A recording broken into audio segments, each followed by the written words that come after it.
Hello. Today we're going to talk about acrylic transfer. So I've mentioned it in the last couple of vlogs I've done where I've been documenting artwork that I've done. And so somebody asked me about doing it.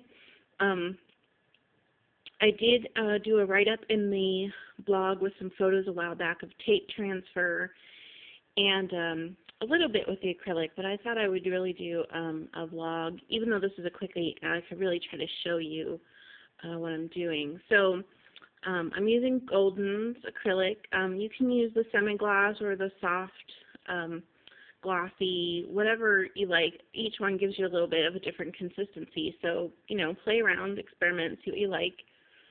And then I'm just, this is just ripped out of an old book, you know, just an old page. You can use magazine, you can use laser copy, photocopy, whatever you want. So I have 3 canvases prepared so I could show this to you in a quickie video. So this canvas I painted last night. You know, this is all done on here, but it's dry already, so I can actually mess with doing things on top of it. So I'm just opening the Goldens, and I'm really just using my finger for most of this, and I am putting acrylic on the side of the text that I want to end up, you know, that I want to end up actually on the canvas when I am finished. And so I'm kind of glomming a lot of it on there, you can see, and then I'm just randomly placing it somewhere on the canvas. I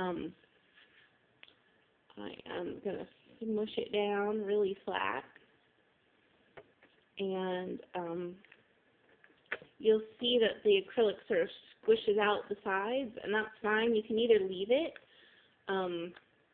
Those squishy parts will be sort of ridges or bumps that, you know, might be nice texture for later. Or if you really don't want them there, then you can just wipe it away with a paper towel. And so you really want it to be squished down, and make sure that everything that you want transferred, you know, has contact with the acrylic and the canvas underneath. And then what I will do usually is let this dry overnight before I start messing with it. You can use a heat gun to really try to hurry the process if you want to. But I found that it really, really needs to be dry. Or when you go to start taking the paper away, you just end up taking the whole thing away. So I prefer, if I have the time and the patience, to leave it overnight. So last night I did up this canvas, and so these pieces I glued on here last night. And you can see I used a lot of acrylic on these. I really wanted, because I hadn't prepped this canvas with any paint or color underneath, I really wanted to make like a bumpy surface that I could do a lot of things with. And I'm doing more than just a little piece of text on this one. I have a whole bunch of different things. So the way I work with this one is, first of all, I'm going to pull up as much of it as I can. If there's any loose parts of it, I'm going to try to rip off those edges. And then I'm just bringing water, just plain old water in a bowl. I'm dipping my fingers into it, and I'm really soaking the piece of paper. And I'll try to move this out a little bit. And you'll kind of see the underside of the page start to show through. And then I'm just starting to rub it a little bit. You'll see with your fingers it will start to come up. You can also use a piece of sandpaper to get it started if you want. And what you'll see happening is that the text from the top part of the page is being sort of scratched away. And what you're left with is the text that was from the flip side of the page, but it shows up backwards, which I really love that. You can, you know, photocopy something or put it on the computer and flip it around so it's backwards when it comes out of the laser printer, so that when you do the acrylic and take the paper away from it, it shows up you know, printed the right way if you actually want it to be readable. But because I'm just doing this as a background for layers in the background, I really like that it comes up more as nonsense than anything. So I'm going to do this with all the pieces of paper on here. I'm not going to do it on this video, but that's how I'm preparing this canvas. And then after I do that for a while, and it seems like I've got most of the paper away, or I've got as much of it away as I want.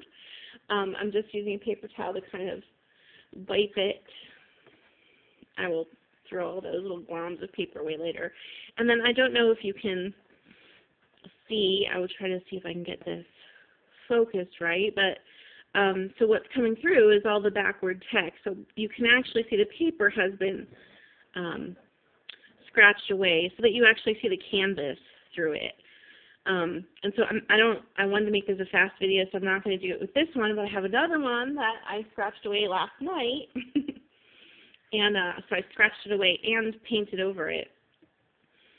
And you can see on this one, I actually left some of the paper. I liked the texture of the edge of that paper, but just the way it looked on there. And scratched away a bunch of it, and then I actually painted over it again with yellow, the same as what I had in the background. And then I did a layer with the gold paint. I don't know if that's picking up that it's gold or not, but I did some texturing on top of it. So you can see kind of the whole piece there. And I'm not really sure how I'll end up using this piece. I'm going to work on it a little bit more tonight, and so maybe in the art document vlog later this week, you'll see something finished with this, and maybe the other two that we just started tonight too. So hopefully that gets up your curiosity about acrylic transfer. It's really easy. It's an experiment. Go play. Go make art. That's what it's all about. Have fun. Bye.